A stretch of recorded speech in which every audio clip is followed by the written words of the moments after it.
Good afternoon. My name is Therese Sjömander Magnusson. I'm the director of the Nordic Africa Institute. Welcome to this discussion about the Nordic contribution to the EU-Africa partnership. I would like to give the floor, or actually the screen, to our co-host in this event, Haneholmen Culture Center, and its CEO, Gunvor Kronman. She's joining us from across the Baltic Sea. Gunvor, over to you. Thank you, Therese. And distinguished speakers, their audience online, and I'm happy to note that we have a big audience online. Warmly welcome also on behalf of Haneholmen, which is the Cooperation Center for Finland and Sweden in all societal fields. We are so pleased that you have been able to join us today. And I'm sure that with the qualified participants and discussion participants we have today, it will be interesting and insightful. Haneholmen is an almost 50-year-old institution where two countries, Finland and Sweden, cooperates in the field of culture, society and business. We have a large also global agenda, and we often focus on the role of our two countries in relation to the rest of the world in a broader global context. Today's roundtable fits very well into this work, and we are happy for the cooperation with the Nordic Africa Institute. Earlier this year, Haneholmen hosted a high-level forum, Hanalys, on how the Nordic countries can support multilateralism and global dialogue in a fast-changing global context. In the aftermath of the global pandemic, and with the new US leadership, with also inspired by the Black Lives Matter movement and the rising self-awareness in Africa, there should be new possibilities to push a multilateral agenda. This bears relevance also for today's roundtable. The Nordic countries' relationship with the African continent has never been as topical as now. Not only the new EU-Africa strategy is to be launched, Finland, as other Nordic countries have done and are doing, new strategies on their own to have developing their ties with the African countries. Earlier, our cooperation focused solely on development cooperation. The new strategy will be much more based on political dialogue and trade between more equal partners, not only the white savior attitude, hopefully. During the Finnish presidency of the Nordic Council of Ministers next year, Finland will also host the Nordic African Ministers meeting. This dialogue that we have today hopefully also can contribute something to that. Thank you, and over to you, and I'm looking forward to the discussions. Thank you so much, Gunvor, for those welcoming remarks. Now to today's subject. We are here to collect insights from African and European thought leaders on how the Nordic governments could contribute to EU-Africa relations. This is a first in a series of reflective, forward-looking dialogues that we at the Nordic Africa Institute intend to host. The focus of the discussion here today will not be a technical one. Instead, we want to deepen the conversation about how to address the wider societal challenges that we're all confronted with. Power asymmetries are widened, inequalities are growing. But in the midst of this reality, what the pandemic, the COVID pandemic has, among many things, shown is the importance of solidarity within and between societies. Notions of togetherness, of solidarity, of collective identity are regaining a place in the debate. And we need to hold on to that thought. Now, both the EU and the AU have presented their interests in relation to a partnership that has the ambition to meet the needs and development opportunities of both continents. This is a partnership that both the EU and the AU intends to be different from earlier models of cooperation, models often based on a donor-recipient relation. So what then is needed for EU-Africa relations to bear fruit and contribute to fair, equitable, and sustainable societies? With the realization that development is more than economic growth, the creation of a society built on trust, agreement on rights and obligations, and meeting people's societal needs is absolutely fundamental in order to meet the challenges we all have ahead of us.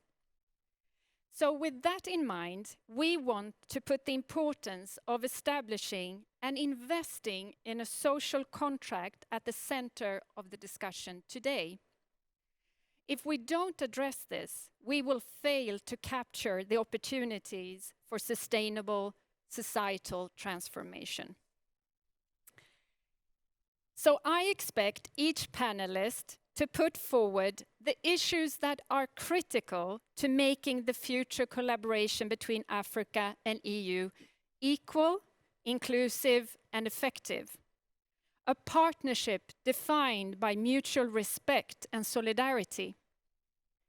Such a partnership is defined by the need to create a new conversation to leverage African agency and nurturing and not undermining the establishment and growth of a strong social contract and investments in welfare states. For today's discussion, we have brought together bright minds from academia, think tanks, from the policy sphere, from Africa and from Europe. And we are very honored and pleased to have with us here today Hannah Tett, the UN Secretary General Special Representative to the AU. Hannah will be joining us in just a few minutes when she leaves an earlier meeting. Sinikka Anttila, the EU Ambassador to Namibia. Amanda Hammar, Professor and President of the Africa-Europe Group for Interdisciplinary Studies. Eleanor Fisher, Professor and Head of Research at the Nordic Africa Institute. Adebayo Ulukushi, Professor and Director for Africa and West Asia at International Institute for Democracy and Electoral Assistance. Kwesi Aning, Professor and Director of Research of the Kofi Annan International Peacekeeping Center. Jackie Cilliers, Head of African Future and Innovation at the Institute for Security Studies.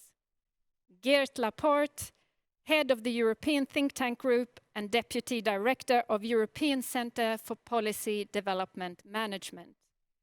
And Torbjörn Pettersson, Senior Advisor to the Director General of SIDA and former Swedish Ambassador to Ethiopia and the AU. What a prominent panel we have with us here today. And I really look forward to get started now, but I just want to emphasize that we are on a tight schedule this afternoon, so I would kindly like to ask all our panelists to keep the allotted time for each intervention. So let's get started. What is a social contract? A social contract means many different things for different people. So with the breadth of perspectives that we have represented here today, and to get everyone a little bit warmed up, I would like to start with the following question to each panelist. What defines a strong social contract for you? I will give each panelist 1 minute each to share and reflect on that question. I would like to turn now to Ambassador Sinikka Anttila. What defines a strong social contract for you, Ms. Ambassador? Thank you so much, Teresa. This was a bit difficult first to think of it because I'm a practical person implementing the European Union policies here in Africa and Namibia. Anyway, I think important issues for social contract would be rule of law, transparency, human rights, press freedom, equality, you know, those kind of very, very important values for European Union, but shared mostly also by with Africa. Democratic development, public and private spheres working together, including academia. We have researchers as panelists. Also, you know, open economy, providing possibilities for the private sector to create jobs. And of course, sustainable development and feeling and doing responsible things for climate change for the future generations, that we maintain our planet for future generations. Issues like strong civil society to do many important things like civilian oversight, service delivery, and so on. Strong private sector really to create jobs and also innovations for sustainable development. Effective public sector to provide the basic services and leaving no one behind. Thank I you. think I've used my 1 minute. Fantastic. Thank you so much, Ms. Ambassador. Amanda Hammar, may I turn to you, please? Thank you very much, Therese. Great to be here. I'm going to go the opposite side from the pragmatic and talk more conceptually. So I understand a social contract, and obviously a strong one, as an implicit, often it's implicit, but needs to be more explicit, a contract between state and its citizens in terms of political commitments and explicit investments by states to ensure not just well-being, but a broad understanding of well-being of all their citizens through inclusive and sustained structural and social transformation. So the things that Seneca has mentioned would be included, but the point about it is, who is the social contract between? So often these are far from inclusive or holistic contracts. So, you know, there's a term social contract, but who is it really being established between, and who's aware of it, and who's got a say in the terms of these social contracts? So often they can be narrow, fragmented, rather than holistic and inclusive. And the last thing I'd like to say about the social contract is that I see it, the strength of it would be a living contract, not one that's fixed, not one that you put as a sort of thing on the back of your wall to say, well, this is what our contract is. But conditions are always changing and dynamic, social, political, global, local conditions are changing. So I see a social contract as being between states and citizens, but in a dynamic way, if possible. Thank you so much, Amanda, bringing forward the flexibility and the living document contract. Eleanor, may I turn to you, please? What is your definition of a social contract? Thank you very much. You put two people who turn very abstract together. I too would see it as something in relation to the relationship between state and society, very abstractly. If I'm looking at a strong social contract in terms of robust institutions and the rule of law, and then being played out in relation to three areas. Firstly, in terms of protection, individual protection, individual security, and going broader than that, human and civic rights. But secondly, provision, service provision, health and education, but also social protection, economic opportunities. Again, one can go broader. Thirdly, in terms of participation by social groups in political decision-making, I too would see it as something flexible, not fixed. And obviously, these aspects are controversial. There will be debate about how appropriate they are to apply to Africa in the first place, but I think that debate is a little broad for today. So those are the elements that I would bring in. Thank you so much, Eleanor, for bringing in the protection and the rights perspective. We'll definitely come back to that. Adebayo, may I turn to you, please? What is your definition of social contract? Yeah, well, the reciprocal nature of a social contract is, of course, key, and there I identify with Amanda and Eleanor, reciprocal between state and society, especially when it is discussed in the context of a nation state. And I also recognize the comprehensiveness for the period, flexibility, but I will add here also predictability, because it is in its predictability that it becomes possible for citizens to make the contract a living experience, and also exact transparency, accountability, demand participation. A strong social contract, one that is effective, will also elicit active citizenship and becomes a framework within which citizens both seek to engage and to discipline government, and governments also seek to frame policies for the long haul, whilst simultaneously building up a framework of responsibilities, again of a predictable nature, for the benefit of citizens. Thank you, Adebayo, and bringing in the predictability, I think, is really at the core of the discussions we will be having today. Thank you. Professor Kwesi Aning, may I turn to you, please? What is your definition? Well, thank you very much. I think for me, it's about state-society relations, but encapsulated in that relationship must be the element of trust, because it is that trust, openness that drives and underpins that contract.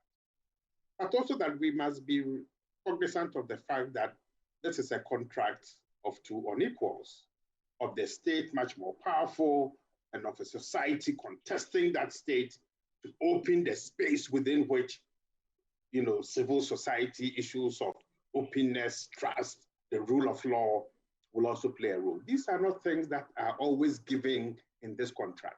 So this is a contract, as I see it, that must be flexible, that must be able to provide certain expectations of deliverability, it must be dependable, but certainly a contract that doesn't have any fixed boundaries, because it shifts and changes and moves as the relationship, continues to grow, both in terms of internal dynamics but most certainly also because of external dynamics. Thank you, Kwesi, and really anchoring in the social contract in governance and democratization discussion. Thank you. Jackie, over to you. What is your definition? Thank you, Teresa. So I do long-term forecasting across various dimensions. I look at the structural drivers of development, from demographics to health to education and so on. And one of those areas is, of course, the area of governance, or so-called good governance, as is often mentioned. And our finding is that really, at low levels of development, the institutional setting, democratic or autocratic, really has a limited impact. What is very important at low levels of development is the orientation of the ruling elite and leadership. Now, the social contract in Europe and in Africa is very different. I think in Europe, it developed inside out. And what we have in Africa is a so-called imposed state. And it takes time for a social contract to develop, but it requires leadership and substantive democracy. And in my view, there are three components to the social contract. It needs substantive democracy, it needs agreements on the developmental vision of the future, and it needs a sustainable vision of that future, particularly given the challenges of climate change. Thank you, Jackie. We will definitely come back to the vision and the different angles that you were mentioning on institutions and democratization. I now understand that SRSG Hannah Tete has joined us. Welcome, Hannah. May I please turn to you? How would you define the social contract? Good afternoon, Excellencies, ladies and gentlemen, and I'm sorry I just joined the meeting from another meeting. I'm assuming that you're discussing defining the social contract in terms of African leadership and its citizenry. I would say that within that context, it's very difficult when speaking about Africa, first to assume a one-size-fits-all. It is not. There is a distinction across the continent, across the countries, looking at the different levels of development and looking at some of the particular challenges that each of our member states on the continent is facing. I think that when you look within the bandwidth of the group of countries that I would call middle income, and that means lower middle income to upper middle income, you see that the institutions of state, the resources that are available, the trajectory that the country has defined for itself is one in which the citizenry expects that elected officials are going to deliver public goods and services as promised whenever there is an election. And then of course there is the contestation for power. And within that social contract, there is the expectation that delivery is going to happen and that there will be accountability for resources and that there will also be an expectation that at the end of the day, the governing elites are working towards the common good. I would say that within the countries that I would put within the middle bracket, all of these aspirations are equally valid and citizens do have those expectations, but the challenges of the country make it very difficult more often than not to meet those expectations. And so because of that, you find yourself in a lot of those countries find themselves in situations where they are unable to meet the expectations of their citizenry. And finally, with the countries that unfortunately are a significant number on the continent, and I would put those within the LDC category, I say that in those countries, I think the social contract is and the expectations of the citizenry vis-a-vis the government is very limited. As a matter of fact, in so many spaces, there is very little government presence at all. And it is precisely because of the limits of the state and the limits of presence that you see that they are if you like, the cauldron within which we find a lot of the conflict situations on the continent emerging.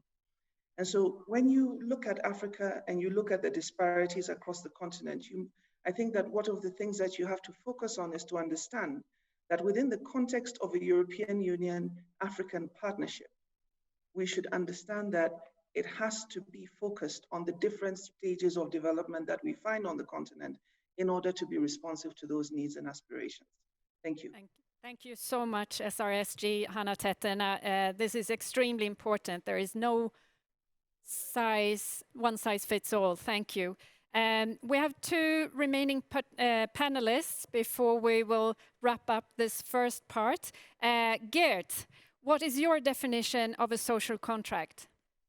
Yes, thank you very much, Therese. A lot has been said, of course, already, but for me, it's an agreement between the leadership of a country and its citizens that defines, of course, the rights and duties of each, and that defines the basic rules of the game in a society. And of course, a lot has been said. You need trust, you need inclusiveness, fairness, fair taxation, for example, very important. You need effective institutions. If you don't have a reliable public service, the trust won't be there, and the partnership and the social contract can be broken. But for me, there's a very important element that I would like to stress as well, and that is the universality of social contracts. Sometimes this is perceived to be European, Western. I don't believe this. I think it's essential for any type of cohesion in any type of society. That's a point that I would like to add. And of course, it is a living type of relationship, as has been said. It is evolving, and that's also one of the characteristics that should be taken into account. Thank you so much, Geert. The universality, let's come back to that. Torbjörn, what is your definition of a social contract? Well, I would say that it's an arrangement that on mutual accountability between citizens and state, but I would like to add, maybe the only thing I can add at this late stage, it's also between citizens to understand rights and duties between each other, whether it's civil society, business, and so forth. In my view, a strong social contract encompasses that as well. to make it strong, I believe very much in institutions. Institutions in the very formal sense, or institutions like a vision, a joint understanding of a future and a purpose of a society. Developmental states, for example, is something one could debate, but there's an element of social contract in that as well, in my view. And then I agree with the many speakers who said that it can't be static. But I think there is also the challenge, because it needs to be foundational, but at the same time not to be static. And I think that's a struggle where many polities, both in Africa and Europe, and I agree with Gerd, this is a universal problem. And that's where I think we today find ourselves. What is static and what can be changed? Thank you. Thank you, Torbjörn. This is something, a contract that continuously needs to evolve and be contextualized. Thank you so much. So, with these reflections in mind, let us now focus on collecting the insights on the specificities of the social contract in Africa. Some of our panelists have already alluded to that, but let's dig a little bit deeper here. So what I will do now is to divide our panelists into two groups, where one panelist has been asked to ignite the discussion, and whereafter each panelist will be giving time to reflect on what has been said. So in the first group, we have SRSG, Hanna Tett, we have Kwesi Anning, Eleanor Fisher, Torbjörn Pettersson, and Jackie Cilliers. And I have asked SRSG Hanna Tett to kick off the discussion by reflecting on the following question. What is needed in Africa to deepen the social contract? And is there a role for the Nordic governments to play here? Hanna, over to you, and you have about 3 minutes, whereafter the other panelists will be reflecting.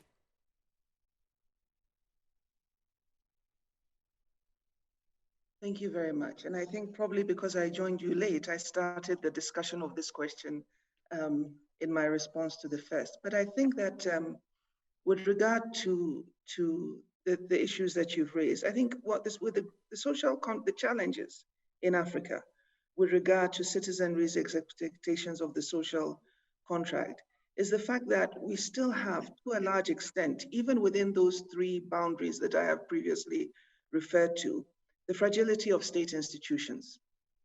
And the fragility of state institutions essentially creates a situation where they are not in a position to deliver the expectations of the citizenry. And more often than not, you come at the beginning of the year, you see that there is a plan for the government to deliver on a number of sectors. You see that there's a budget that is read out, but invariably, sometimes even financing to be able to deliver on those expectations is not available or is inadequate. And as a matter of fact, you would be, if you were not on the side of the government, but you are listening to what was going on, you would wonder whether this was really a serious exercise or whether it was more or less to try and create some positive expectations with no real focus on delivery.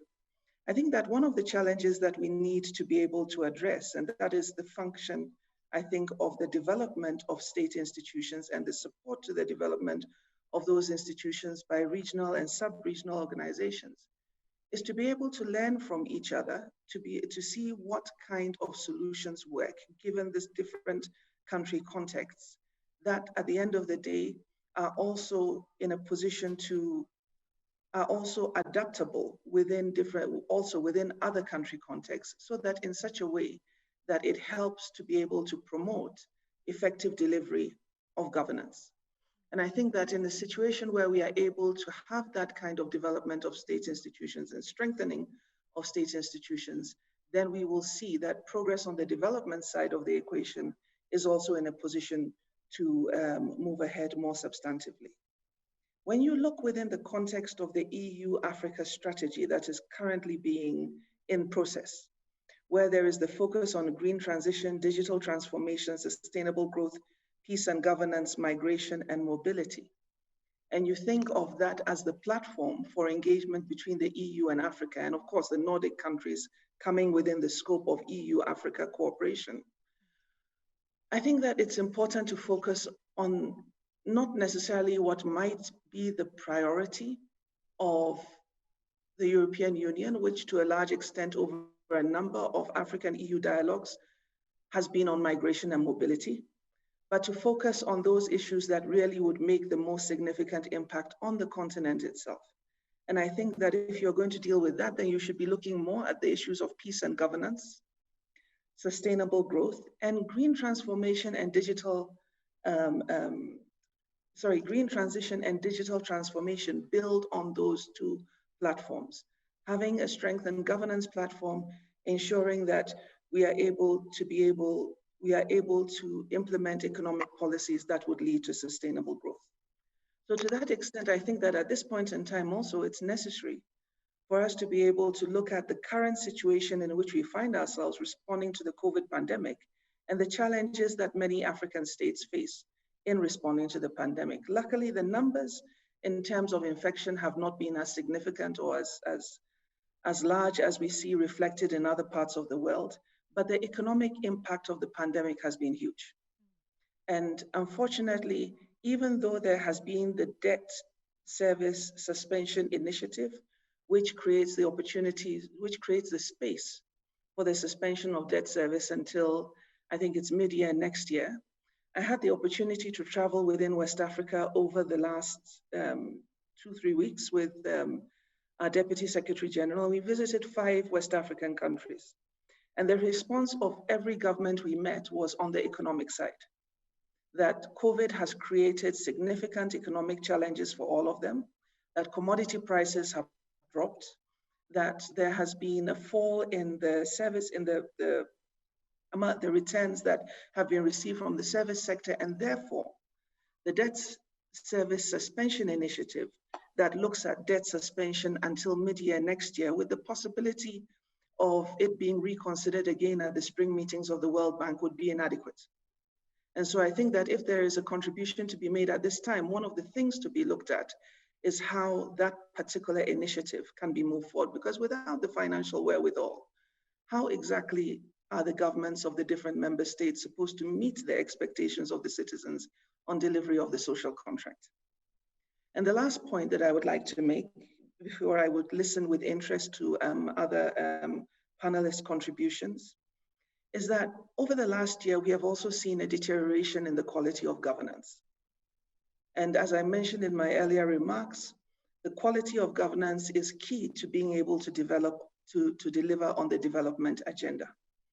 We have also seen increasingly more conflict that has broken out in areas where we thought we had been able to make some impact, and rather we were expecting to see conflict on the decline and not beginning to not having new outbreaks. The country where I am at the moment, Ethiopia, is a case in point. As I'm sure that you would all have heard, there was a confrontation between the government and the state government of Tigray. We've been told that the military intervention is over, but that is yet to be seen.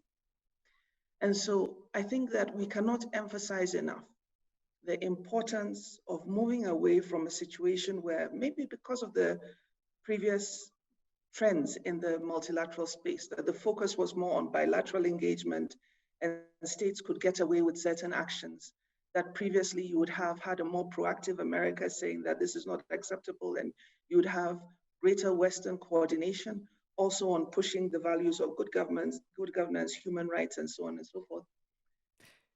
The last 4 years has created, can I just finish? The last 4 years has created the space where that has not been able to happen as much. I hope that right now we have the chance for a reset, because it's important for the delivery of that social contract.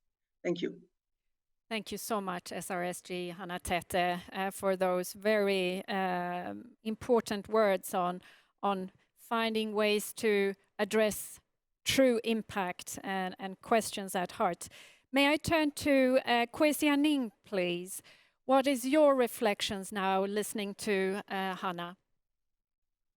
Thank you very much. No, I think Hannah has captured quite a lot of very important themes, but I would like to take off with 2 points that I think she's repeated twice. One is the issue of expectation. The expectations of the generality of Africa's populations to their political leaders are legitimate.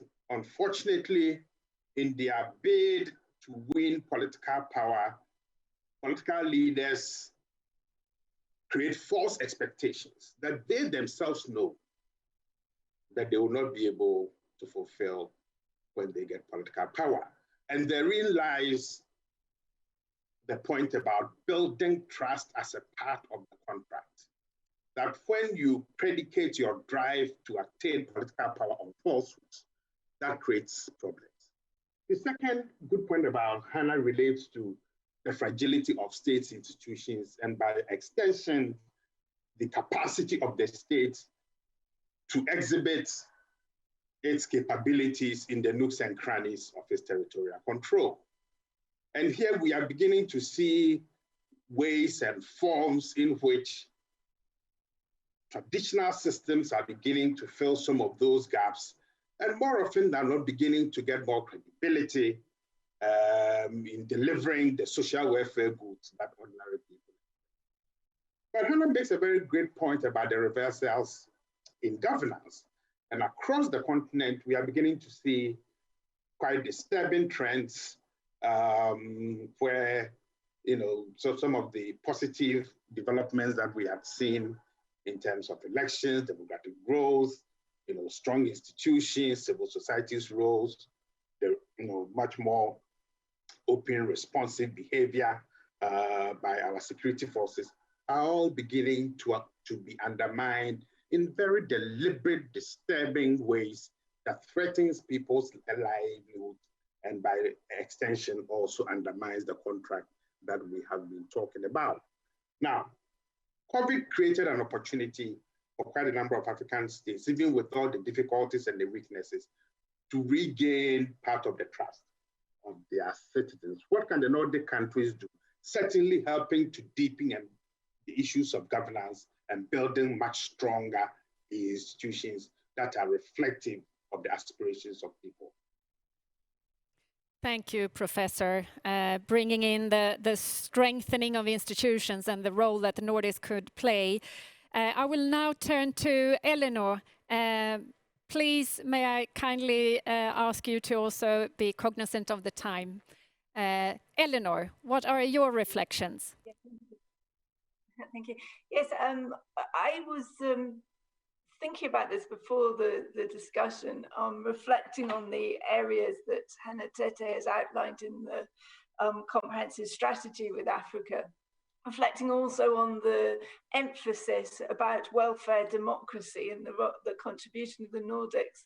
And I wanted to put on the table a very traditional area, which I think comes back to the points that Hannah Tete was making at the beginning, which is relates to the provision aspects within the social contract, employment and economic opportunities, services, social protection. Without these aspects at present in Africa, there are other dimensions of the comprehensive strategy with Africa that really can't flourish. And then thinking about the Nordic contribution, okay, the Nordic countries have been taking perhaps arguably increasingly divergent roles over the last few years, but there are also areas where there still remains common ground for consensus around trade as an engine of economic growth, around regional integration, around support for gender equality, around democracy and respect for rights. So keeping very tightly to time, in a nutshell, when I was thinking about deepening the social contract, I didn't want to let us overlook the role of the Nordics in playing these, reinforcing these very traditional areas, but that are at the heart of people's concerns at the moment across the continent: employment, services, social protection, and of course I'm not disregarding individual security and democratic participation. Thank you. Thank you so much, Eleanor, bringing in what is really at the core of every person's expectations and needs. Thank you.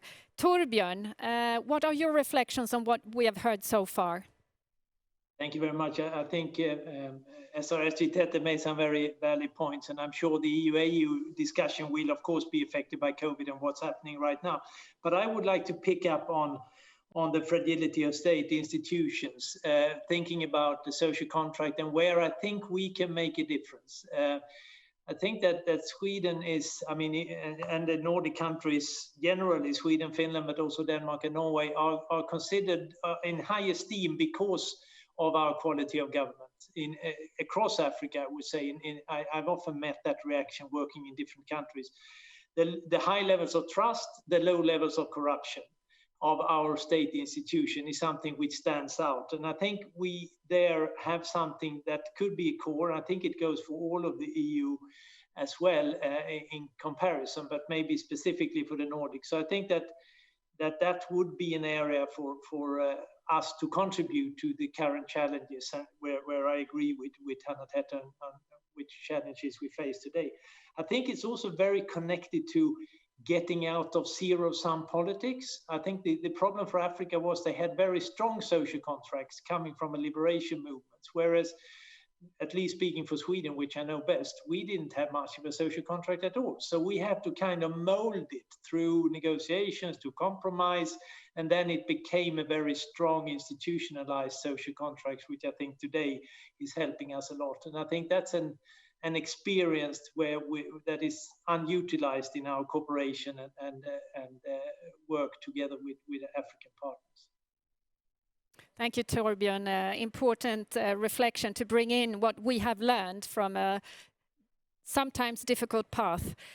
Jackie, what are your reflections now when you've heard the others in your group? Well, thanks. I think the first thing I should just do is I wish I could agree with Torbjörn that the liberation movements had created the basis for a social compact in Africa. I think not. I think the only two countries in Africa where you have seen a kind of a social contract emerge is Ethiopia and Rwanda. And that is because of a deep trauma in both those countries, the Red Terror and the Rwandan genocide, that has shaped a governing elite that said never again, and have taken a developmentally orientated pathway, not based on democracy. So, yeah, I think that COVID, to turn to what Hannah was saying, provides certain lessons and opportunities. And we must not estimate, as Hannah indicated, the impact of COVID. Our analysis is that this year alone, about 18 million additional Africans will fall into extreme poverty, and that GDP in Africa will contract by about $242 billion. That translates into more instability because governments have less revenue, and it translates into huge suffering and opportunity. But it also provides an opportunity. It provides an opportunity on the one side for leapfrogging and all of the technological stuff that we speak about. But on the other hand, it provides, I hope, an impetus towards African leadership to generally cohere around a vision, including the continental free trade area and other areas that can take our societies forward. So it's always important to remember that the social contract in the Nordic countries emerged from suffering and deep trauma. And Africa faces many of these challenges today. The challenge that I think we face is how to do this while at the same time dealing with the challenge of democratization, because nowhere in the developed world has development and democracy gone hand in hand. Development has always preceded democratization. And this is, given the time of China and all of that kind of stuff, faces Africa, presents Africa with significant challenges. So we need, and certainly the Nordics present a vision of where we want to go. And hopefully our leadership will seize that opportunity, the crisis of COVID, to look at that vision. Thank you, Jackie. And I think we need to learn and contextualize of what's happening right now, not only on the continent, but beyond, and bringing that into the picture. So thank you so much for bringing it in. Thank you, Group 1. I will now turn to our second group that has a connected, linked question, but slightly different. And in the second group, we have Adebayo Olokosho, Ambassador Sinikka Anttila, Amanda Hammar, and Geert Laporte. I have asked Adebayo to reflect on the following question, whereafter I will open up for all the other panelists, group panelists. Adebayo, the question I have in mind is there a genuine political interest from African leaders to establish and invest in a strong social contract? Adebayo, please.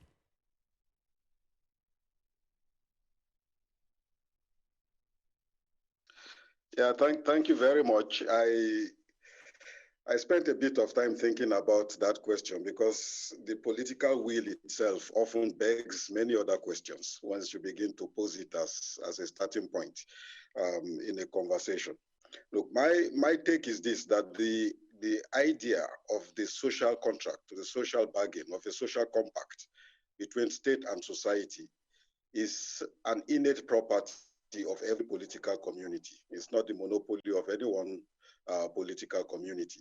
And whether it is set out formally or not, there is often an understanding as much amongst citizens as leaders that provides a framework for assessing governance performance of what the role and responsibility of the state should be and what citizens can and legitimately so expect of their governments and of the state system within which it is incubated.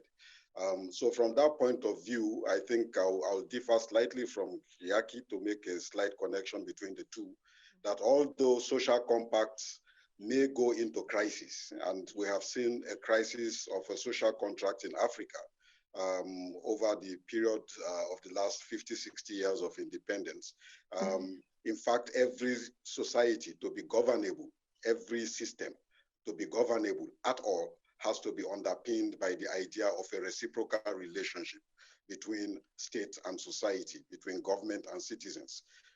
And the source of failure of the contract or the stalemate in a contract may actually not necessarily emanate from one side, say the state in this instance, but from the other side, which is citizens failing to exercise quote unquote an active citizenship, for want of a better way of expressing it in the light of time constraints.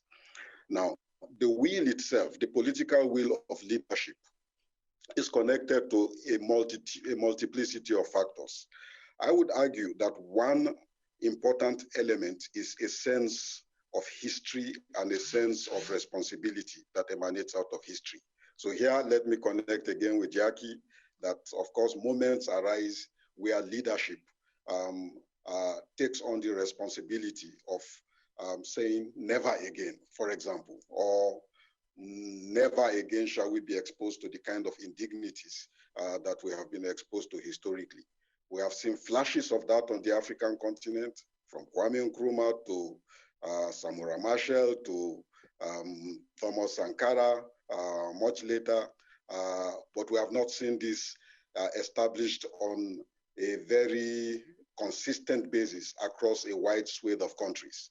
And I believe that we still need to invest heavily in the kind of quote unquote elite consensus that is required in order to provide a stable framework for political engineering to take place in most of our countries, and within it, the will towards transformation. The second element that is important for me to ensure, because leadership itself often is at its best when it is called to account, when it is put under pressure. And since we have a lot of elections in many of our countries, the question of active citizenship and the willingness of citizens themselves. The Nordic story cannot be complete if one also does not talk of the centrality of active citizenship. Leadership in general, as somebody put it, is open to being corrupted and be corruptible unless it is aware of the consequences and of the immediacy of those consequences, which only comes out of citizen watchdog role in ensuring that leaders stay the right course, both morally, but also in terms of their material responsibility and they conduct themselves in public office. Every African leader since independence, at least at a very rhetorical level, commits to the transformation of the continent and the countries they preside over. What worries me and what has worried me over time, which could be useful for the Europe-Africa conversation, is the diminishing agency for policy making in many of our countries. And this is the product of so many things. A political leader that does not have a strong civil service foundation within which long-term policy thinking can take place is almost like as good as going into the football pitch half naked, because the thinking faculty which is required and to be able to do so on the basis of a long-term perspective is embedded within an effective and robust civil service. I think Torbjörn also mentioned the proclivity towards a winner-take-all, zero-sum kind of politics that gripped most of the continent, and which we see playing itself out again in the current period.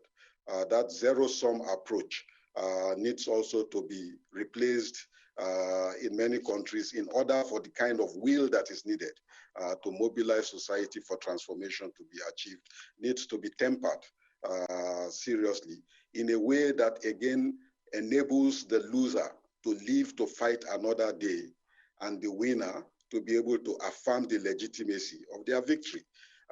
In a situation in which losers are basically crushed out of existence without any chance of being able to have a fair shot at political office or legitimate political participation, basically leads us into a lot of the violent instabilities that make it impossible for an effective political will to be deployed. And finally, I would say that the will itself should never be understood in its abstract nature. A political will is the product of context and of circumstances. And at the present time in Africa, there are two contextual factors that I think stare us in the face in a very direct way. The one is how to strengthen our democratic processes and institutions, and the other is how to, in the process of building democracy, also ensure that we can achieve the kind of developmental transformation that will create jobs for the youth, expand our productive capacity, enable us to be able to trade more effectively amongst ourselves. And that kind of will requires more than just rhetoric, but plenty of thinking and a lot of political savvy as well. Africa has to win back the responsibility and the right to frame and shape policy for itself, exercise agency in an effective way in order to be able effectively to deploy political will to a very clearly defined and meaningful end. Thank you.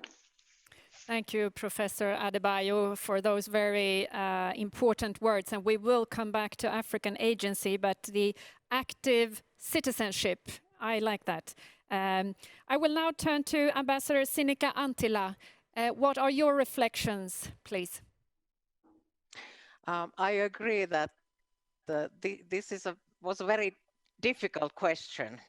And I have been myself serving in Africa for a long time. I've been in West Africa, South Africa, East Africa, back to Southern Africa now.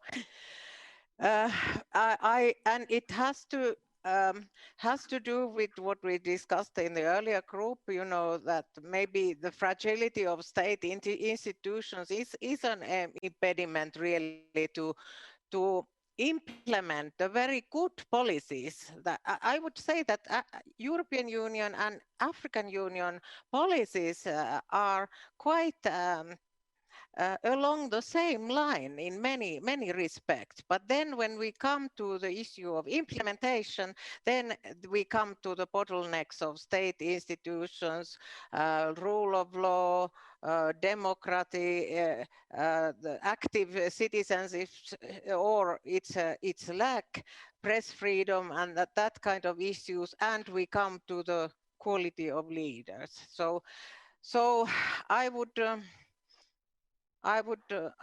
like to believe that there is a willingness if we look at the policy level, but then we have to we have to find a solution together how to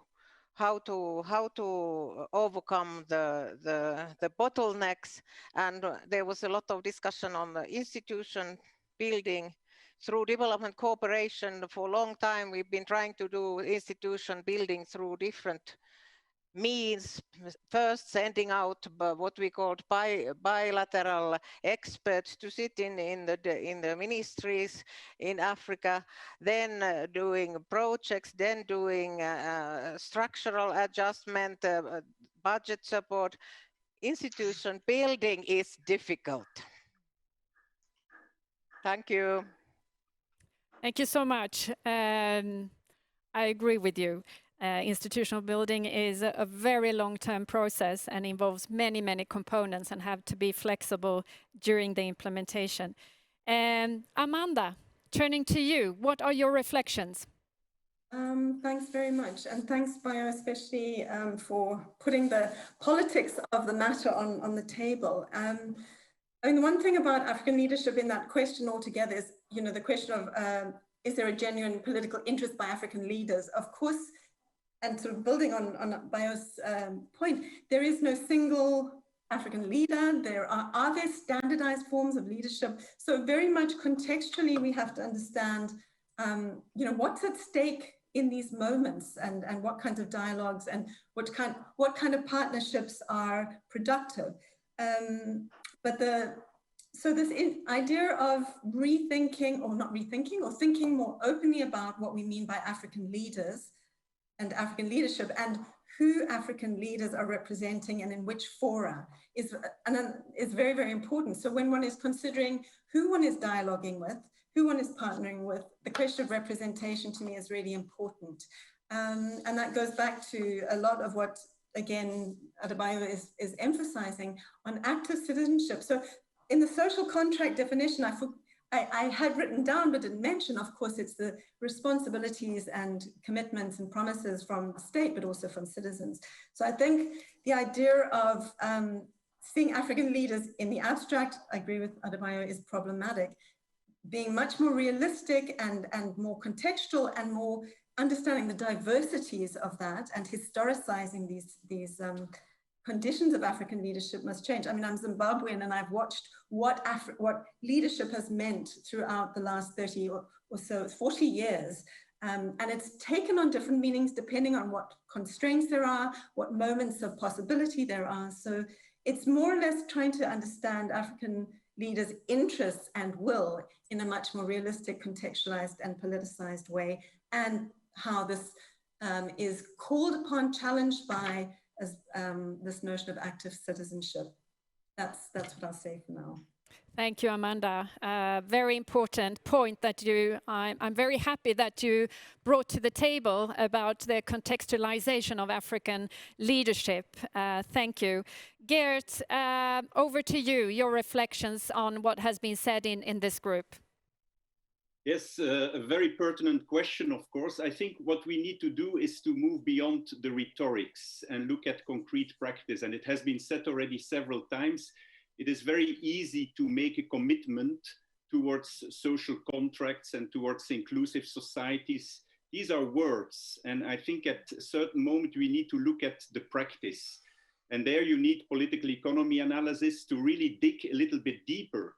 And then we get into interests, sometimes vested interests that are not only inspired by African leaders, that are also inspired by European leaders, by European countries that have a vested interest in keeping certain systems alive, in keeping certain interests on both sides alive.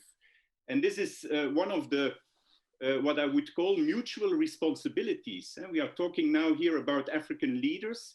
And it's true that we have many, many problems in Africa in terms of unconstitutional reforms, democratic processes that have been stalled, and they are definitely even becoming bigger with COVID-19. And we see also a lot of restrictions that are being imposed, leaders who are misusing the situation to put more restrictions. But let's not forget that, as they always say, if there are interests at stake in the Europe-Africa partnership, these are interests on both sides. You need to be two to tango. And there is definitely also something to be said about some of the European leadership in dealing with some of the most, what I would call corrupt leadership in Africa, of whom we know the existence and of whom we continue to support some of these leaders out of different reasons. Fear for new powers in Africa, China, fear also for being ourselves quite incoherent and making sure that our incoherence would also be discovered by the other side, by the global side. So this is very important that we continue to look also at the mutual aspects. But one last element that I would like to stress, and it was mentioned by some of you, is absolutely the active citizenship. I think it's the real way for Nordics and others to support societal changes in Africa and anywhere in the world, also in Belarus. And we should definitely invest much more in these very energetic, dynamic forces for change. And there's a lot happening in Africa that we are missing out in the Europe-Africa partnership, because we are still too much focusing on Europe-Africa state-to-state cooperation, and we do not look at the country ownership that is so essential to bring about the change needed. Thank you. Thank you, Geert, and bringing in the policy to practice, and also, of course, the importance of ownership and what is true ownership and how can we leverage that. I would hereby like to thank both of these rounds of reflections from all the panelists. We will now move into the second part of our discussions. We admit the strong need for listening, negotiating, and co-developing a partnership where multi-level dialogue and consultations are being used. But as some of our panelists have already alluded to, we also know that interests and positions tend to influence the discussion. So as a point of departure for this second part of our roundtable, I want us to focus on the fact that Africa has views and wants agency. Some of you in the panel have already referred to that. So let's bring that back to the conversation. And when I refer to African agency now today, I mean to have and wisely use the power, the voice, the ability, the autonomous, and to have influence on social transformation. And again, let's see what role the Nordic governments might have to support African agency in different ways or in the forums that we are already involved with. Just a quick reminder before we ask the panelists more detailed questions. After these round of reflections, we will open up for questions from you in the audience that we're truly looking forward to. So please make sure that you post them in the chat box at the Nordic Africa Institute webpage. So moving into some individual questions, and before I turn to the first panelist, let me just please remind you to be brief so that everyone has time and we allocate enough time for the audience questions. I'd like to turn to you, Adebayo. I know that you for many years have been thinking a lot about the construction of a social contract. And in your experience, what is needed in terms of now if we are going to move more into operational discussions, how can we co-construct the conversation to support a strengthened social contract? Adebayo, please.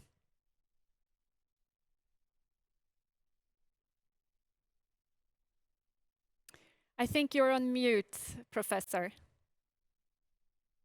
Sorry about that. Yeah, in the context of all that has been said already about the social contract, the starting point for me is first and foremost an understanding that the responsibility for building one lies primarily on the African side with the African leadership and citizenry. The content of the contract, the vision underpinning it, the resources that would need to be mobilized to bring it to realization. All of these are elements that fall squarely and entirely, I would argue, within the responsibility of Africans. This is not something that you co-construct with any other person than your own citizens. It speaks to your history, it speaks to your context, it speaks to your ambitions, and nobody can have ambitions for you if you are not prepared to have ambitions for yourself and frame those ambitions into a vision of long-term transformation. So first thing for me is the necessity for that self-awareness to return into our political spaces. The instinct to look across the boundaries towards Europe or elsewhere in the world, even China or the United States, in search of answers to problems that are very specific and local to us, is a culture which we need to overcome, a culture of dependency, I would say, which we need to overcome and find a way of winning back. And that means also that the institutions and the institutional mechanisms that are necessary for realizing what we define for ourselves as a broad social contract for a period also need to be built and nurtured based on our concrete and specific experiences. It would be completely foolhardy to imagine that we can import Nordic ideas of how a civil service should work wholesale into an African context without paying attention to culture, to history, to patterns of behavior and morality and the like that are important for framing a functioning and working civil service that can deliver on some of the goals and aspirations we have for ourselves. When it comes to the kinds of support that we might need in order to push forward the contract, and Hannah talked, for example, about issues of finance, and I'll argue that finance is only part of the challenge. There, I think there is a possibility to begin to think and talk about co-constructing on those areas where we feel that leveraging external support might be useful. But doing it in a way in which we also don't surrender initiative. We've done too much of that. Solutions are proposed on the basis of the experiences of other parts of the world, which might look good and have been successful for those other parts of the world, but are not necessarily adequate or adapted to our own specific needs. So co-construction also means coming to the table with a detailed knowledge of what we know is workable and not workable in our context, and putting this on the table in a conversation that allows us to take what works for us and to reject what doesn't work for us. And I would say that from the point of view of partners, to end there, from the point of view of partners, it's absolutely important also to understand that there is a limit to the culture of going around selling solutions.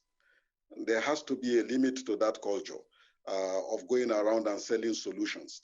No region of the world, I often say this, and Het will be very familiar with it. I said it so many times from me, that no region of the world has a monopoly of answers to development problems, just as no region of the world has a monopoly of problems that are obstacles to the realization of development. So let's come with more openness of spirit and an attitude of learning to understand that each party to a partnership brings benefits, experiences, and ideas that could be learned from in a reciprocal manner. Thank you.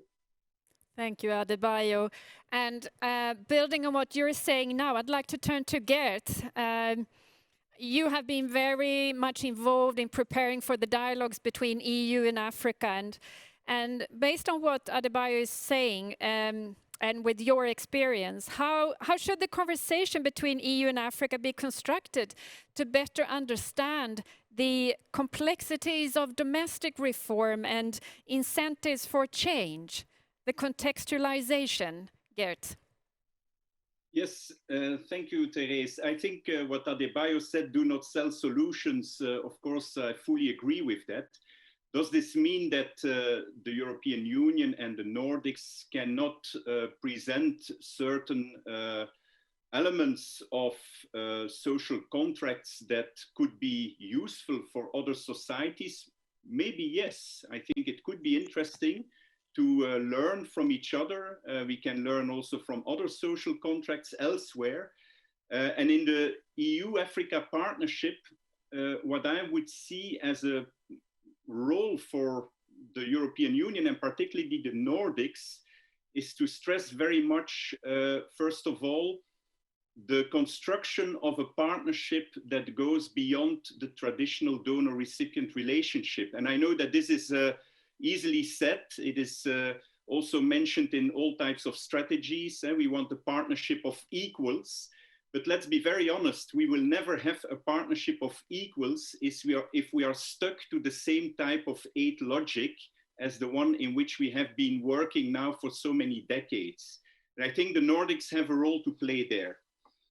Secondly, I think it's also important to differentiate better our approaches.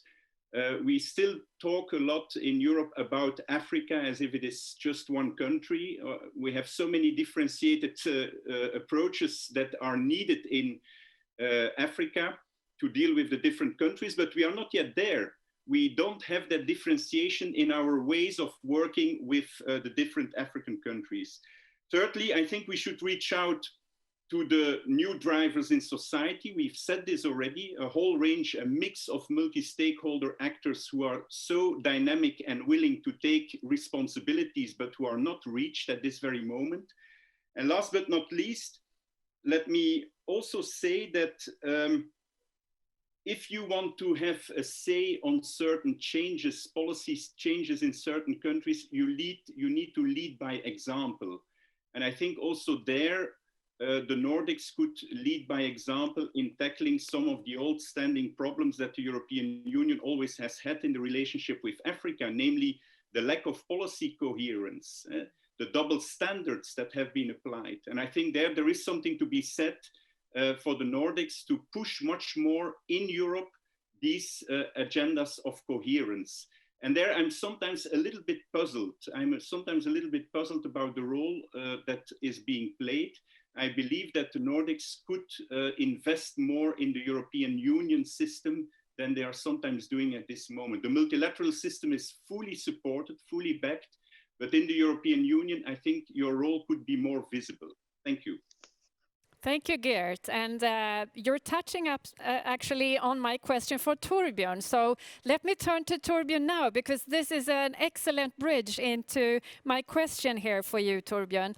As a former diplomat from an EU country, and when you were based in Africa in different countries, what did you find being the challenge in terms of policy and dialogue between Brussels and most recently when you were based in Addis Ababa, in terms of policy and dialogue? Well, there are many challenges. I think, having thought about the question a bit, I think what I would like to add, and it's very close to what Gert says, but I'm not sure. It's not a very easy answer, but I would say that the most important thing I would recommend the EU today, or the European regimes today, is to make it an EU-AU partnership.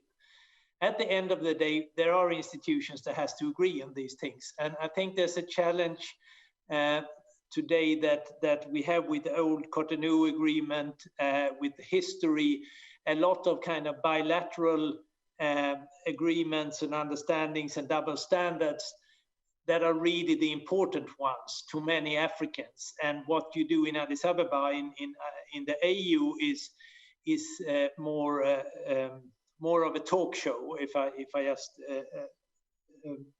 simplify it. So I think it is very important for European EU and its member states to decide that AU is the institution we have on that level, with all its weaknesses and strength. Like for a member state of the EU, we also see some problems in Brussels now and then, but that is the institution we have. So I think number one would be to make it an EU-AU partnership.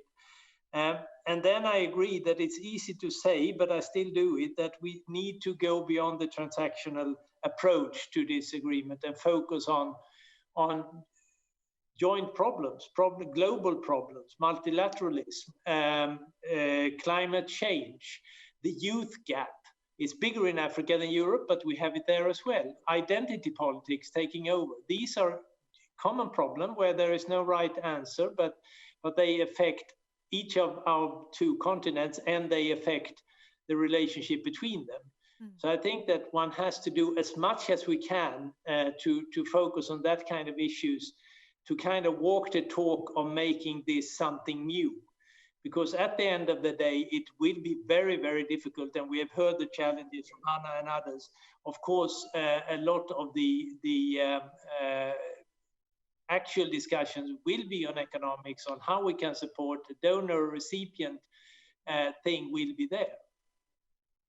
Thank you, Torbjörn. Bringing in the importance of looking beyond the transactional partnership is absolutely at the center of the discussions we are having here today. And I'd like to turn to you, Eleanor. I know that you have a long experience academically from looking into unpacking social transformation. And the power of a social contract to support different pathways and reconciling different interests have been acknowledged and should perhaps be even more acknowledged. But how do you see that the Nordic governments more effectively can support the citizen-state relationship for deeper social transformation in Africa? I think I would build very much on points that dovetail with Torbjörn, Adebayo and Geertz. My reply, I think, has two parts. First of all, or two aspects. If we're seeking to support societal transformation, then we need plausible accounts of how action can be taken within bigger scale processes. And that brings in issues that Adebayo was very articulate in putting on the table in terms of political will and African agency. That said, I mean, in terms of co-creating a conversation, any dialogue has to start with ensuring actors are around the metaphorical table. It's a very simple point, but more in terms of multi-stakeholder relationships that aren't just state to state, giving value to plural voices within these processes and the actions that are identified. It sounds very simple, but then if you take on board points that, for instance, Geertz was making about vested interests, about EU partnerships doing, which I'm not so familiar with, I have to add, reproducing established power relations in established inequalities. Bringing people to the table is not so easy. We even can look within very recent, the first decade of this millennium in terms of Nordic bilateral policies. Actually, there were lots of areas where African policymakers were actually excluded from the table. So I think that's a very simple point that I would make about ensuring people within this dialogue and actively looking at the inequalities and power relations that are existing, thinking where is the scope for African agency and the will or lack of will for these processes to take place. Thank you. Thank you so much, Eleanor. And you touch upon the African agency again and willingness. In that sense, I'd like to turn to you, Amanda, now.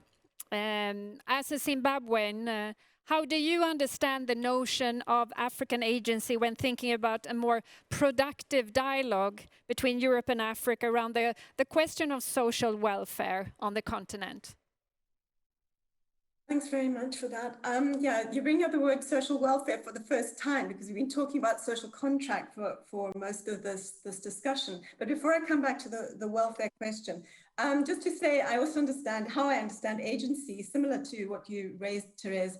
It's sort of implies presence, participation, visibility, voice. You also mentioned autonomy and influence. And the question again is, in which spaces are we talking about agency coming to bear on these questions of policies, whether these are sort of broader social contract policies or social welfare? So who has a say? Where do people have a say? Where are these different domains in which we really need to pay attention to the meaning of agency? These are different kinds of things. So on the one hand, the domain of this engagement with the outside, those out, not from a particular country, but working in partnership like the Nordics or the EU. And of course, there's the domestic engagement, a lot of what Adebayo has also emphasized. So these are sort of two domains in which really thinking about what agency means and who can be engaged and who's either invited, as Faranak Miraftab talks about, there are invited spaces and there are invented spaces. So who's invited in and by whom into these engagements is very much an important dynamic, but also this active agency. There's plenty of room for citizens in various compositions to invent the spaces and make these come to the fore. So there is really a question of how partners from outside recognize these different forms of agency and the different domains. But you asked the question specifically about welfare, and I just want to give an example of, there's been this incredible concentration in recent years on cash transfer as a particular kind of model.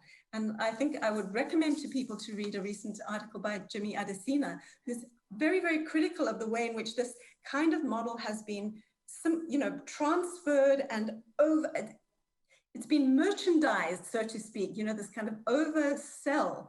And that's just one example and all its implications.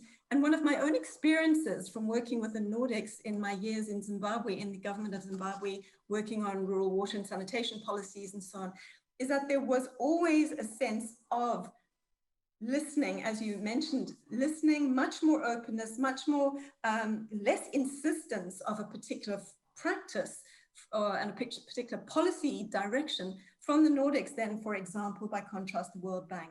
But it does depend on institutions and communities being well-defined, being able to articulate their positions and being able to hold those positions in the context of such dialogues. Thanks.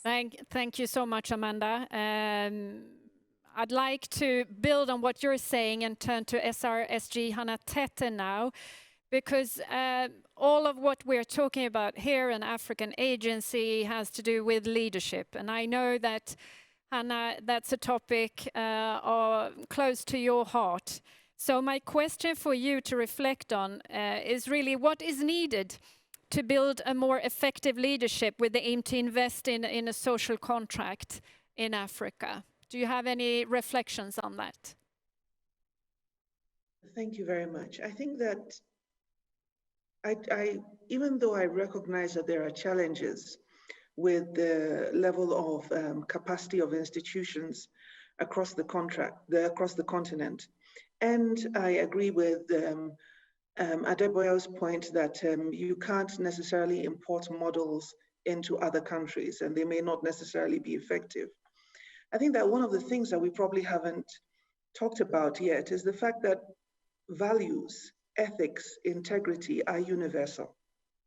And if we look at why we have a number of implementation challenges and some of the challenges affecting the functioning of institutions, and that goes to the question of leadership, it's not to do with the importation or with the pressure to adopt models or lack of agency. It's perhaps because we don't necessarily insist that what is expected of people holding positions of leadership in terms of the values that they're expected to hold on to are necessarily things that are insisted upon across the board. We have different, as it were, let's put it this way, there are different standards for different countries depending on how important they are seen within the scheme of things. And so I think that it's important for us not to take away ethics, values, integrity from this discussion as well. The other point that I would like to make is that when there is this discussion about an EU-AU strategy, and we're talking about implementing a framework that has been negotiated and agreed through the African Union with AU member states, I think that it's also important on the side of the EU that whatever bilaterally is done in follow-up on those issues is consistent with the overall strategy. Because it's one thing to have an overarching framework and say that this is how we are going to proceed in a particular direction, and it's another thing to completely go off on an individual bilateral trajectory when it suits the purposes. And to this issue of leadership, I think that there are certainly good leaders and flawed leaders in both Africa and the European Union. But it's not about individuals, it's about institutions. And as long as we are able to develop and strengthen our institutions such that people are held accountable by the institutions, I think that we will improve the quality of our leadership. But having said that, and to the point that I raised earlier on governance, I think that the insistence on the principles of good governance being applied to the implementation of whatever is agreed to as initiatives, and making sure that those hold are also important parts of this dynamic and this relationship. Leadership does not exist in a vacuum. It is supported by effective systems. It is supported by systems that are built on values. And if we are able to have more of that in the context of the relationship between the EU-AU partnership and with African countries, and this is where I think that the Nordics are able to provide us with examples, then I think that certainly we will see an improvement in the governance trajectory. Thank you. Thank you so much for raising this important part of quality of leadership, and that leadership is not in a vacuum and influenced by so many others and so many other interests. Let me build on that and turn to Kwesi. I know that you for a long time have been very much involved in the scholarly intellectual debate in Africa about understanding development. And therefore my question to you is, how would you like to see a wider and deeper intellectual debate as a vehicle for rethinking the social contract? Well, thank you very much. Well, I think first and foremost, we would need to look at a two-level debate. One, a conversation amongst African scholars and intellectuals about forms of generating the knowledge itself. What is it that forms the component parts of the knowledge generated to be able to contribute to deepening this agency that we are talking about? The second relates to improving the contentious relationship, more often than not, between Africa's intellectual class and its political elite.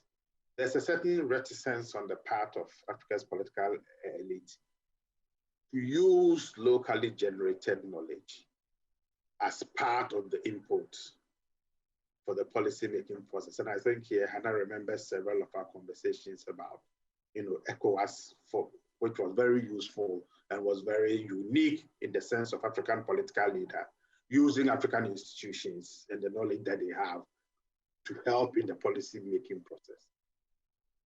So the thinking here is that Africa's epistemic communities must necessarily find a way around this confrontational relationship, because it's a relationship that, if positive, can bring on to the table new dynamics that will help in policy design, in policy implementation.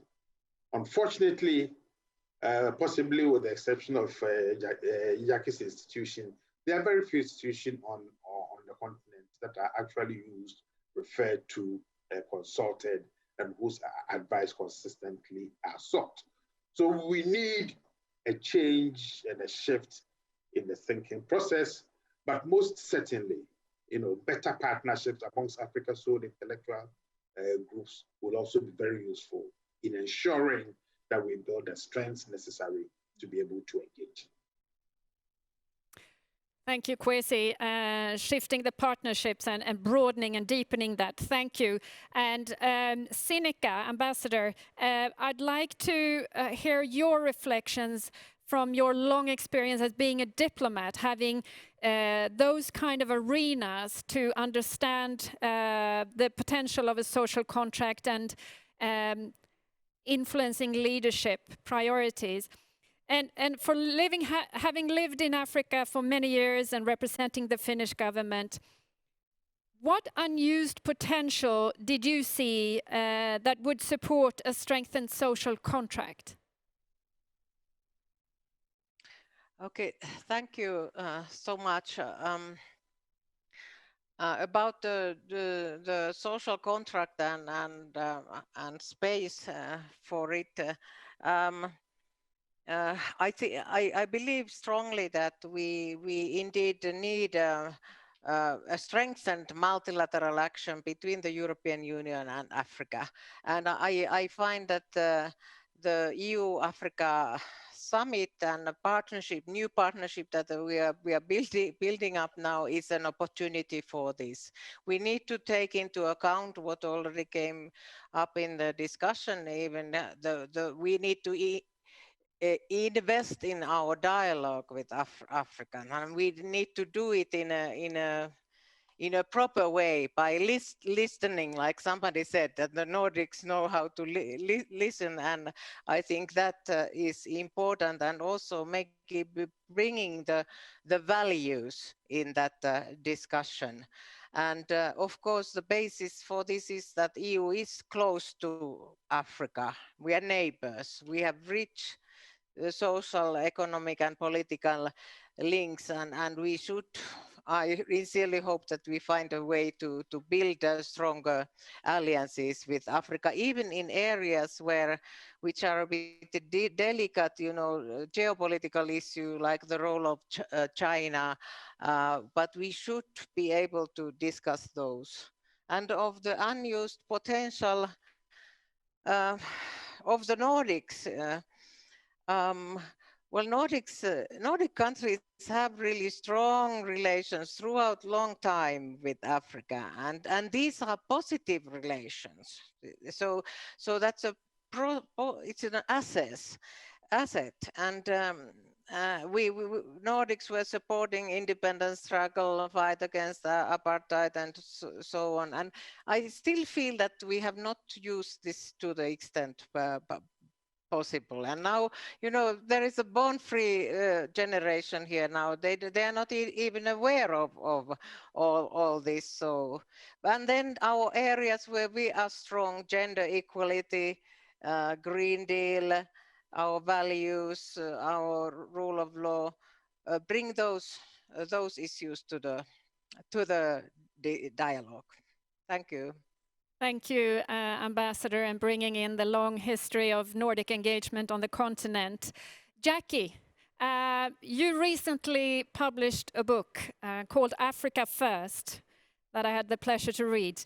And in that book, you refer to development as when countries empower their citizens and help them to learn how to help themselves.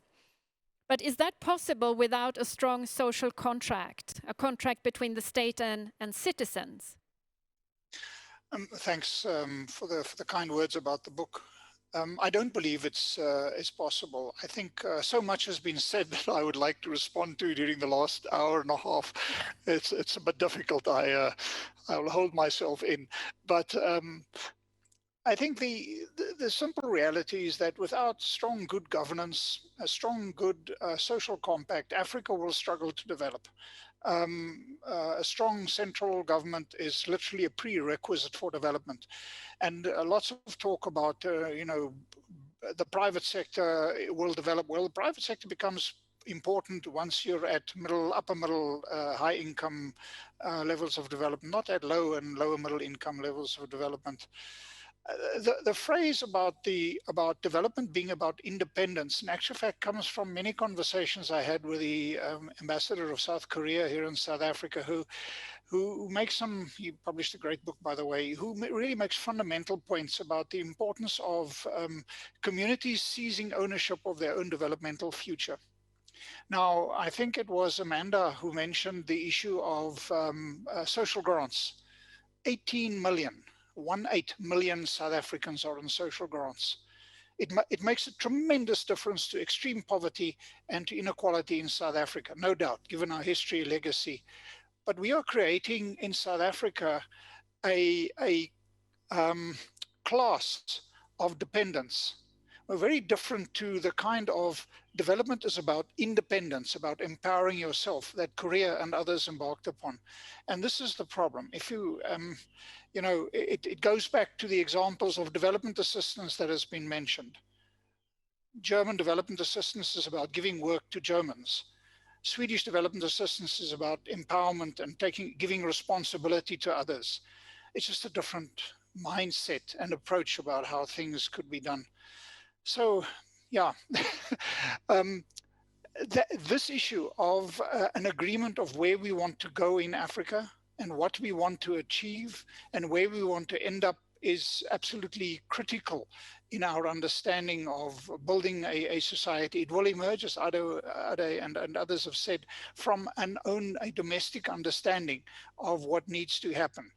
But we get that by taking ownership and by seizing agency ourselves. Nobody gives you agency. We partner with others like the Nordics because we believe in a rules-based world, multilateralism, because we are in a bunch of 55 very small, weak African states. We can partner very, very well with the Nordics and others to build these kind of global values. But yeah, I think it's a statement of the obvious to make the point that we need a contract, a social contract where we want to go in Africa, and critical to that is building government and governance capacity, and we need the support and the help of our partners. It's not development assistance that is bad, it's what we do with development assistance that creates the problem and how we manage it. I'll stop there. Thank you, Jackie, and broadening the picture of development cooperation is key, I believe, here. Now, I know that we have a very knowledgeable audience and we want to involve you now in the discussion, and it is therefore my pleasure to invite my colleagues, Dr. Patience Mususa and Mr. Henrik Alfredsson, to join me here on stage and pose some of the questions that you have raised here today. So please, welcome.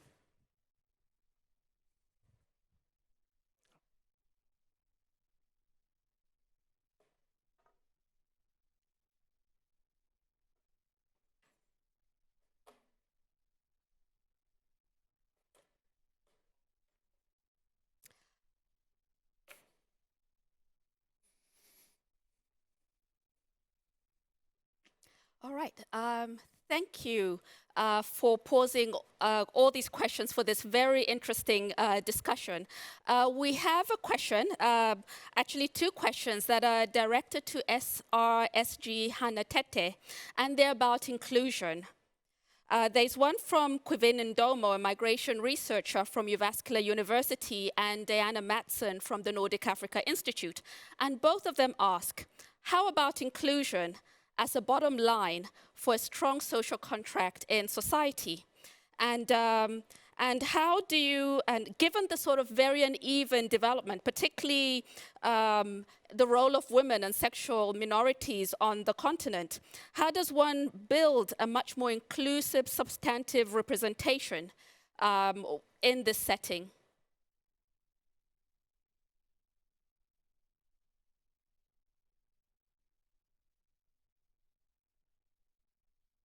Yes, I do agree that inclusion is very important, but I wouldn't just look at it through the lens of gender and minorities and disadvantaged persons. Most African countries are multi-ethnic, multicultural, and multi-religious. And because of that, there are a number of different constituencies that need to be included in that and see themselves represented in the engagement between the government and the society. And so we should think about inclusion from a broader perspective, because without dealing with those issues, in addition to the ones that have been mentioned by those who asked the questions, I think what happens is that we leave out important parties to the discussion of exactly what should be the development trajectory.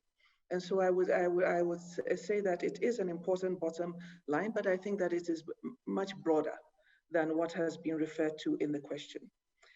And so certainly within the governance structures, there has to be deliberate thinking about how to ensure that that broad-based inclusivity is present at all levels of state institutions and in the way in which policies and programs are delivered in order to ensure that their intended outcomes are achieved. And I would also say, on the point of the second question, that it's important for us also to recognize that while I have severally advocated for especially a gender lens and take into consideration the challenges of minorities in governance before, I think that it's important for us to make sure that whatever it is that we do, and however we look at this concept of the social contract, we do so with a view to being able to engage all of those various, if you like, stakeholders that make up our national societies and constructs in delivering on the implementation of policies and initiatives to make the development difference. Without that, I think that we're really not going to go very far. Thank you. Thank you. And we have one question from Geir Gunnlaugsen, Iceland, that we would like to direct to Mr. Jackie Cilliers. It's how has the donor emphasis on privatization of public services, including health services and education, contributed to the weak state institutions in many sub-Saharan African countries? Well, thank you very much. Well, we all know the story of the efforts of structural adjustment programs and the tremendous damage that it's caused in Africa over time. It is ensured that the World Bank and the IMF have the enduring enmity of most Africans in the intellectual and so on. But technology is changing. And we remain with the challenge that many African states are weak, they have limited capacity, and therefore technology is allowing you to crowd in the role of the private sector at much lower levels of development that was the situation in the present. And that is through a combination of ICT, provision of electricity, that allows you to provide services for very poor communities that previously was just not possible. So it is now possible that the private sector can, going forward, play a much larger role in development, but it does require electricity. And that electricity, of course, today is much more possible through renewables, decentralized, off-grid, local solutions. Secondly, it requires internet access. Again, what Facebook and Loon and all these companies are doing means that within a matter of years, you will have internet access across the length and breadth of the entire Africa.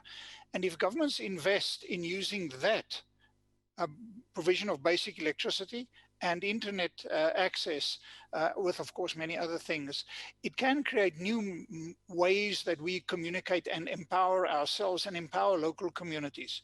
We've just finished a big study on the future of the DRC, which will be coming out early next year. And in that study, we say that the DRC should step away from the crazy ambition of the Grand Inga scheme, one of Africa's big iconic developmental projects. And if it rather invests in the provision of water and electricity and so on, it will achieve much more than the Grand Inga scheme, as we are at the moment seeing in the northern Mozambique, where the largest gas find in Africa and the largest foreign direct investment in Africa is destabilizing the entire northern part of Mozambique. It is doing absolutely nothing for the development of Mozambique. It's doing a lot for a lot of very rich politicians, bureaucrats, and foreign foreign investors and engineers and so on. It's doing absolutely nothing for Mozambique except destabilize the entire region. But this is our choices we make. These are the result of us. So I think there's lots of potential for a private sector in assisting, but of course we need to manage and oversee that process and the potential that it has. Thank you very much. Thank you. And we have a question that's coming in from Amat Jeng, a political science researcher from Uppsala University, and it's directed to Professor Kwesi Aning, and it's on leadership. Given the new wave of young emerging leadership in Africa, do we see more demand for upholding the social contract in Africa today than was the case many years ago? Well, thank you very much. Look, the demographics, and I think here Jackie can probably even speak on this much better than I do. The demographics of the continent are such that bringing young people into the leadership stream changes the nature and the dynamics of our governance processes and systems. Certainly with younger people, hopefully more connected, better educated, more open, and attuned to the nuances of how modern societies work, I think we will begin to see a more inclusive, trusting, demand-driven social contract in which the ability to deliver on the promises and the expectations of ordinary people will also continue to rise. Look, young people will become the engine of growth and change on that continent. Right now, of course, if you look at Africa's political leadership, I think a fair number of the leaders are in their late 70s or early 70s. A disconnect of some sort to the large majority of people that they are governing. So I think for me, it's a very positive sign as more and more younger people become politically active, more politically conscious and driven, and looking forward to playing this role. We will be seeing a different type of social contract. Thank you. Henrik? Okay, so we have a question here from Mante Makauskaite, international public sector consultant from Lithuania. And it's a question that kind of pushes a bit the limits of this, the theme of this webinar is Nordic contribution to EU-Africa partnership. This question we would like to direct to Ambassador Sinikka Anttila. And the question is, as Baltic countries are still trying to find their role and voice in the EU-Africa relations, could there be room for a Nordic-Baltic cooperation? Thank you so much. Yes, definitely. There is this what we call Nordic Plus, and there is a systematic cooperation in many areas of foreign and development policy with the Nordics and Baltics, and our relationships are very close. And there has been like training programs. I recall also when I was Finland ambassador in Zambia, we had an Estonian diplomat in our embassy, and definitely. And for instance, some areas, if I take Estonia as an example, issues that are very topical now and priorities for EU-Africa, so digitalization, Estonia is top of the world in this issue. So definitely I see and I support closer cooperation between the Nordics and the Baltics. Thank you. Thank you. All right. We have one of our own questions that we were hoping to ask, and this is directed to Mr. Torbjörn Pettersen. As an EU diplomat, what space is there to talk about solidarity, the social contract, and dialogue beyond interests?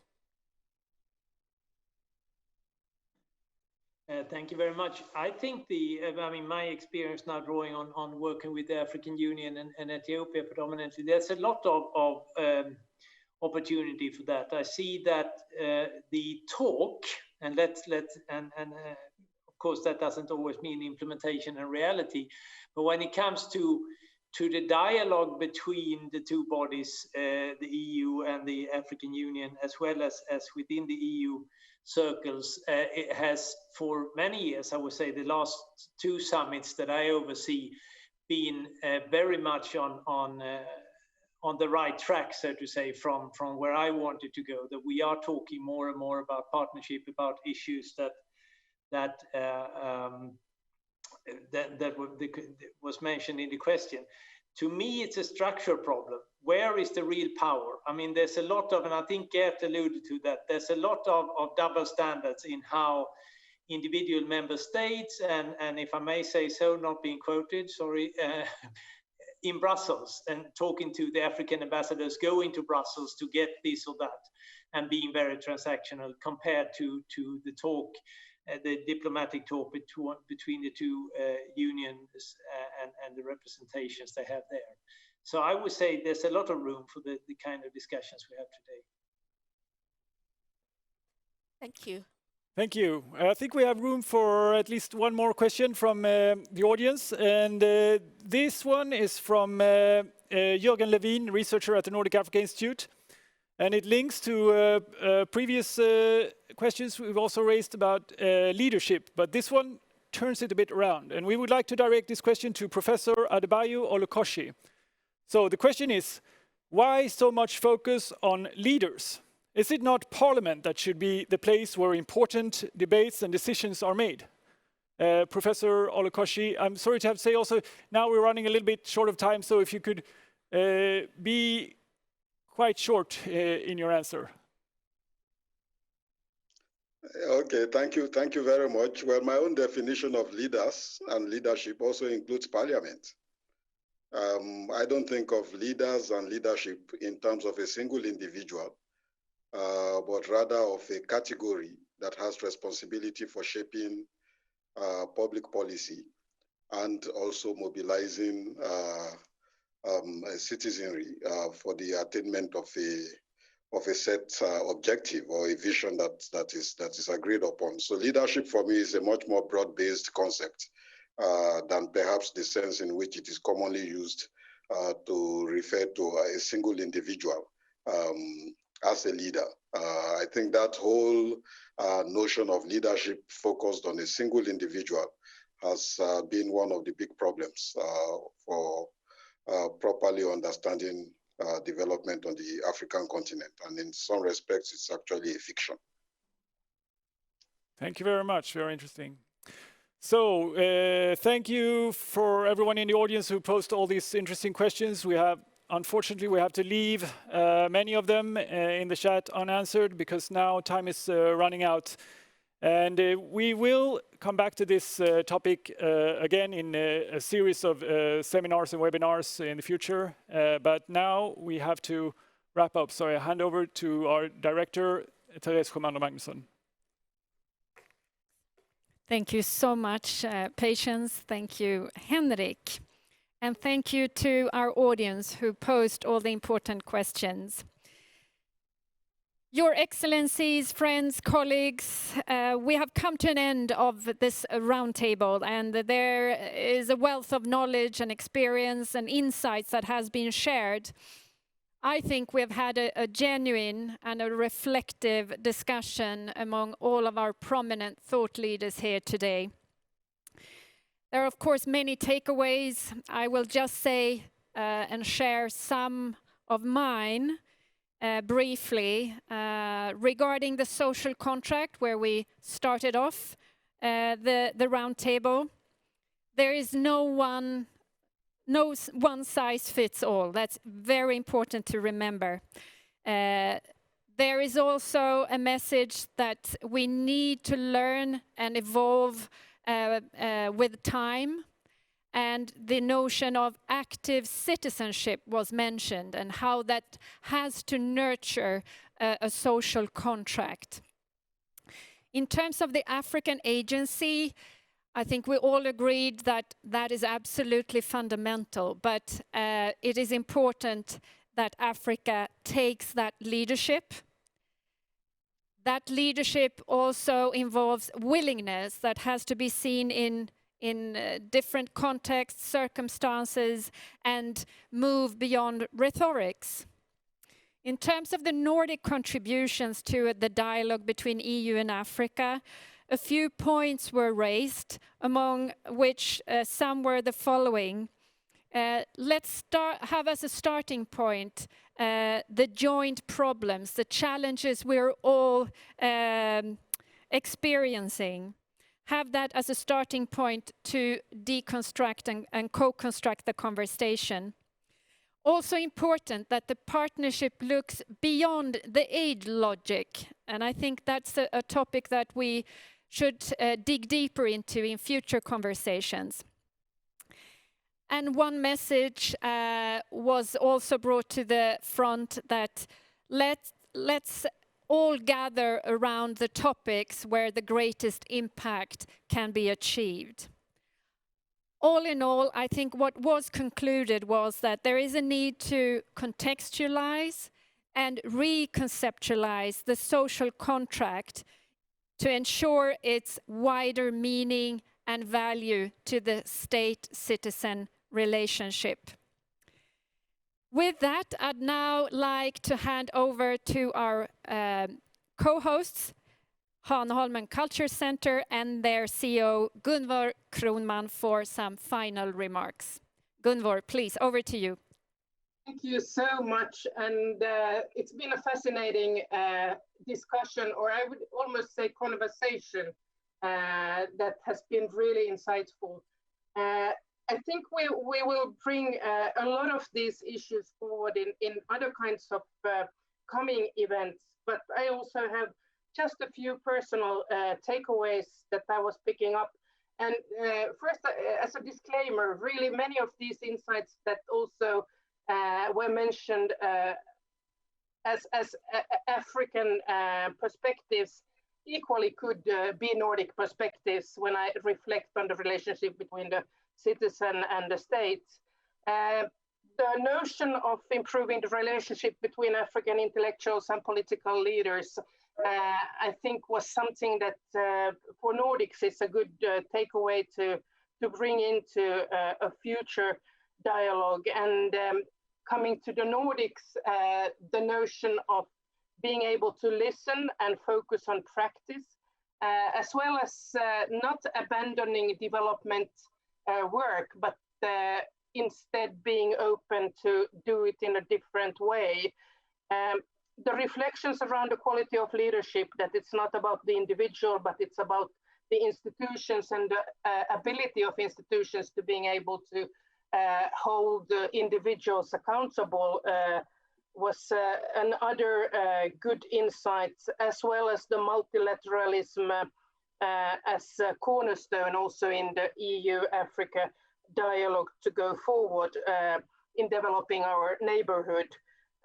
In one of the questions, the question of inclusion was, and the broadening of the concept of inclusion was mentioned. And I must say, as a newly elected global chair for Plan International, civil society organization, I really would like to point out the importance of including young voices in the EU-Africa dialogue. And while EU is an aging continent, although we have, for example, in my country, a very young government, 75% of the population on the African continent is under 35 years.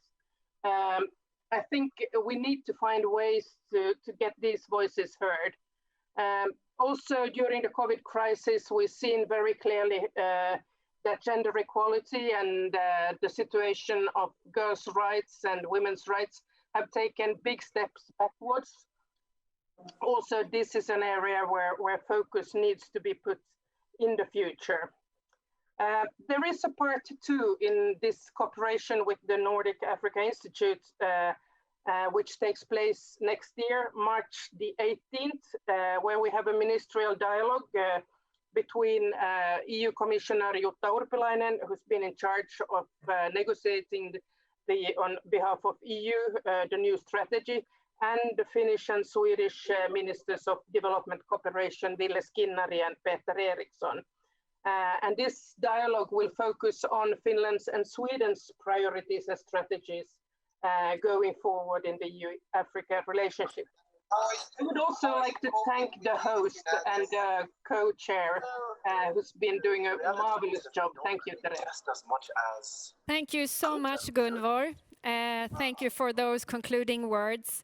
I now would like to give my sincere appreciation to all the panelists who have virtually joined us here for the discussions and for all your preparations and sharing insights. I'd also like to thank our audience for showing the great interest in this session, but also for posing important questions, and to Hanaholmen Culture Center for your excellent collaboration with us. But in addition, I would also like to give a warm thank you to all of my colleagues who have worked very hard in preparing for this event and worked behind the scenes. Thank you. Make sure you follow our forthcoming ministerial dialogue in March and join our future series of conversations similar to this one. Thank you for joining today and see you soon again. Bye.